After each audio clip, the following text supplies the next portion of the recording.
Vamos a estudiar las fuerzas intermoleculares. Esta es una clase para tercero de secundaria y para entenderlo, estudiantes, tienes que tener muy en claro lo que son los enlaces químicos, tanto iónicos, covalentes y también aquellos que forman moléculas futuras, como el caso de lo que sucede en las reacciones químicas que suceden en el Sol y en las estrellas. Las fuerzas intermoleculares, su mismo nombre lo dice, entre moléculas. Y las moléculas es un conjunto de átomos. El conjunto de átomos forman una molécula. Y si hay unas fuerzas intermoleculares, y si hablo del término intermolecular, quiere decir que se van a enlazar moléculas. O sea, conjuntos de átomos formando un compuesto con moléculas, formando moléculas. Entonces tenemos bien claro que es un enlace de moléculas. Un enlace de moléculas. Ese es el primer punto que se tiene que tener en cuenta, un enlace de moléculas. Y estos enlaces de moléculas son los responsables que en el universo, especialmente aquí en nuestro planeta, existan sustancias líquidas, sólidas y gaseosas. Esos estados especiales existen gracias a este tipo de enlaces, o sea, son los responsables. Es por eso que los vamos a clasificar en tipos, que yo sé que tú lo conoces. Tenemos aquí dos tipos, unos enlaces intermoleculares polares y apolares. Cuando hablamos de polos, hablamos de positivo y negativo. Polares tenemos dos, los polares. Tenemos las fuerzas de Van der Waals, y tenemos el puente de hidrógeno o enlace de hidrógeno. El puente de hidrógeno o enlace de hidrógeno. Y las apolares tenemos las fuerzas de London, o también conocidas como la dispersión de London, también se les conoce. Entonces, de estas tres fuerzas, la más fuerte de estas es la del puente de hidrógeno. Lo que sucede en las estrellas, lo que sucede en una nebulosa, lo que sucede en una supernova, lo que puede estar sucediendo en un agujero negro en el universo, ese viene a ser los puentes de hidrógeno. Y por eso es que voy a empezar con el puente de hidrógeno. Aquí voy a colocar puente de hidrógeno o enlace intermolecular puente de hidrógeno.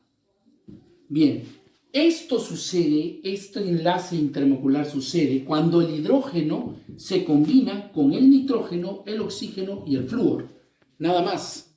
Ahí el hidrógeno está actuando de una manera muy poderosa, muy fuerte, la más fuerte a nivel intermolecular. ¿Y qué es lo que pasa?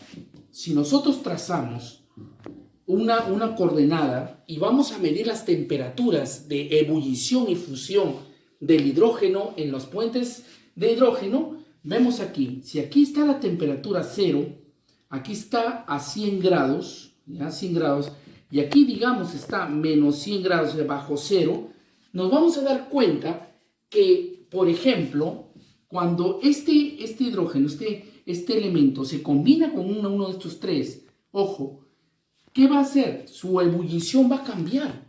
Por ejemplo, si nosotros aquí aproximadamente trazamos un punto aquí, aproximada, puede ser 99.5, tenemos aquí el ácido sulfídrico. Luego, si seguimos trazando una línea aquí, vamos a tener aquí el ácido telurídrico. Y si seguimos trazando antes del 0 por aquí, vamos a tener el ácido selenídrico. Pero ¿qué sucede aquí con el agua? Su punto de fusión es 100 grados. 100 grados, cuando debe ser menos. ¿Por qué? Porque el hidrógeno cuando se combina con estos, tiene que bajar menos de 0, pero no sucede. Su punto de ebullición es 100 grados. ¿Cuál es el motivo por el cual el agua llega a esta temperatura? El motivo es este nombrecito de acá, estudiantes, que estos enlaces forman puentes de hidrógeno. Por eso es que el agua llega a la ebullición de 100 grados. Entonces, ¿qué es lo que pasa? Vamos, dibujemos aquí el oxígeno y dos átomos de hidrógeno. El oxígeno tiene una polaridad negativa y el hidrógeno tiene una polaridad positiva. Entonces, cuando se forma la molécula, porque es una molécula de agua, se forman unas fuerzas de atracción llamadas fuerzas o puentes de hidrógeno. Estos dos también se entrelazan y eso se está estudiando en la física de partículas, cuando se habla de bosones, de gluones, de leptones, de fermiones, también de protones o de protinos o antipartículas. Se empiezan a enlazar todos ellos. Lo voy a cambiar de color y esta molécula de agua se junta con otra molécula de agua que también tiene su oxígeno con su respectiva carga, sus enlaces de hidrógeno, sus puentes de hidrógeno, que son positivos, ¿no es cierto? Sigma positivo, y aquí se da el enlace. Entonces, estos enlaces que hay entre moléculas se conoce como puente de hidrógeno y es la fuerza más potente, buena que existe en el universo. Cuanto más ligero es un elemento, menor será su punto de ebullición y fusión. Y cuanto es mayor su peso molecular de un elemento, mayor será el punto de ebullición. El agua debería estar bajo 200 grados bajo, pero ¿por qué no sucede eso? Porque tiene estos puentes de hidrógeno que son muy fuertes. Las fuerzas de Van der Waals, conocido también como fuerzas dipolo-dipolo, se le conoce así porque son dipolos permanentes. A mayor es la polaridad, mayor son estas fuerzas de Van der Waals. Como por ejemplo tenemos el ácido clorhídrico, un elemento, un compuesto inorgánico, conocido también como ácido muriático.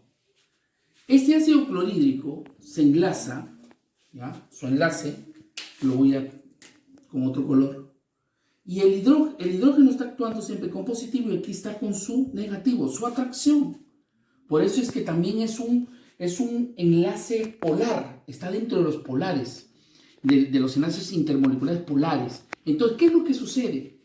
Como el hidrógeno, su configuración es 1s1 y no ha completado su configuración de S2, el cloro, ¿ya? El cloro es el átomo más fuerte porque el hidrógeno está inestable y el cloro está más estable por ser negativo y porque al hidrógeno le falta todavía un electrón.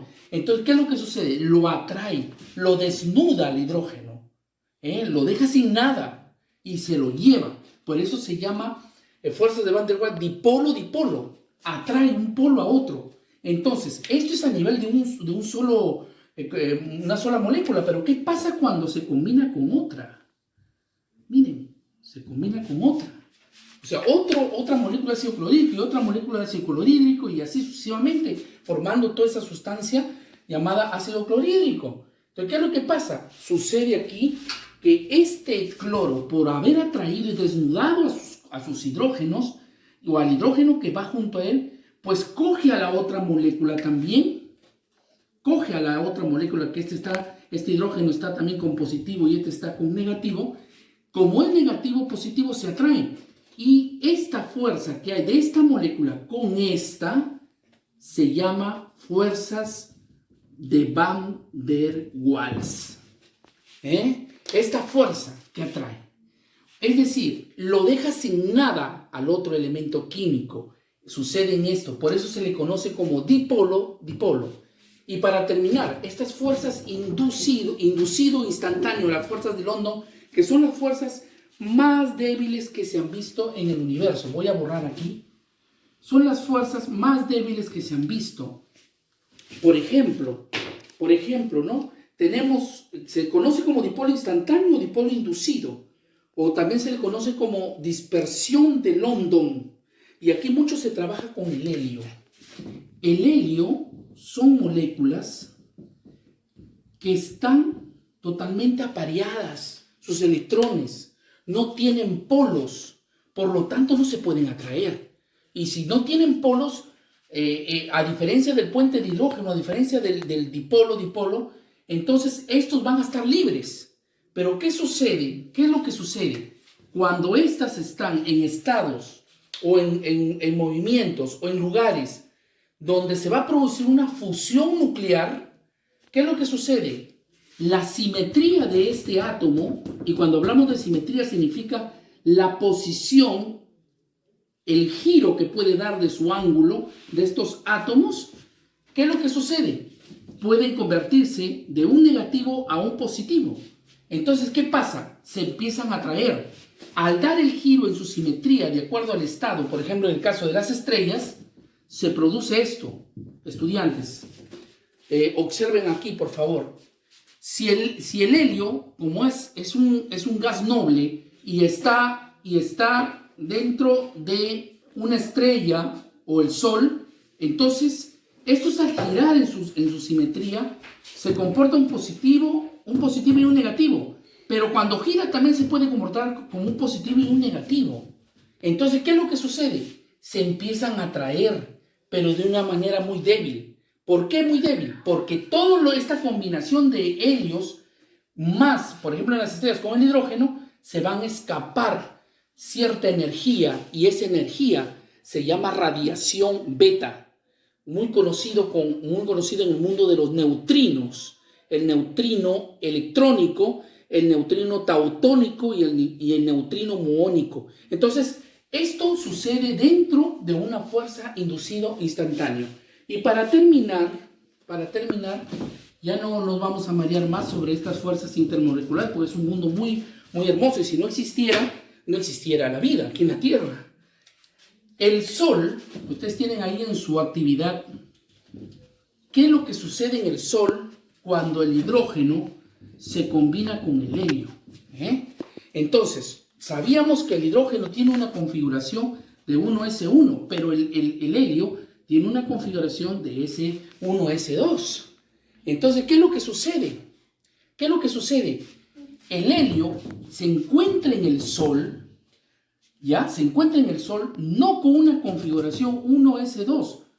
¿Por qué? ¿Por qué no se encuentra así? Porque está expulsando y combinándose con hidrógeno de radiación energía beta, que después también salen radiaciones alfa y radiaciones gamma. Entonces, al suceder eso, ¿qué es lo que sucede? Este helio se convierte en un átomo que si el hombre lo usara aquí en la Tierra, ya no utilizaría ni el petróleo, ni la gasolina, ni el combustible de fósiles que se han convertido ya en un carburos, ¿no? Sino, un hidrocarburos, sino en una sustancia pura que no produce contaminación al medio ambiente, llamado helio 3. Y esto lo encontramos en el subsuelo de nuestro satélite, la Luna. Y si nuestro satélite tiene en el subsuelo esto, pues imagínense los satélites que hay en otros planetas, sus lunas, también lo tendrán. Bueno, esto ha sido la explicación de las fuerzas intermoleculares.